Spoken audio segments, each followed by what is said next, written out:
video describes how to access customer groups and add customers to your Apprenticeship Illinois group.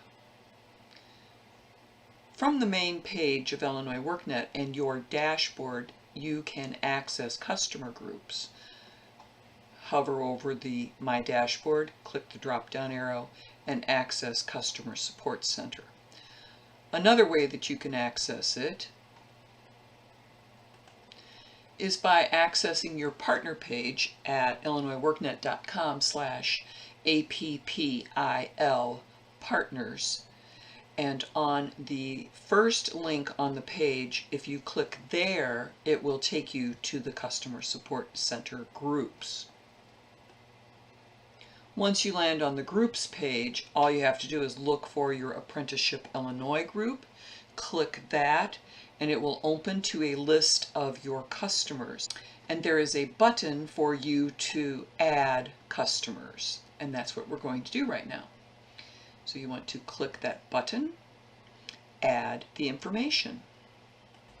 Once you have the information entered and have confirmed that the email address and social security number are correct, you've selected your intermediary selection and entered the zip code. All you have to do is click the Search for Existing Customer button. It will look to see if there is a record on file. If not, it will create a new account. You have three options. You can send a customer the link to the application to complete on their own.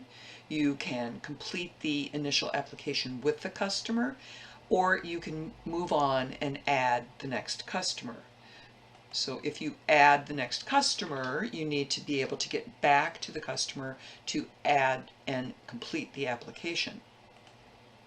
If you want to return to your customer, just search the name of the customer that you entered, click Search, click on the last name of the customer, go to step 1 where it says Customer Submits Initial Online Application. This is only if you added another customer without completing the application. Click here.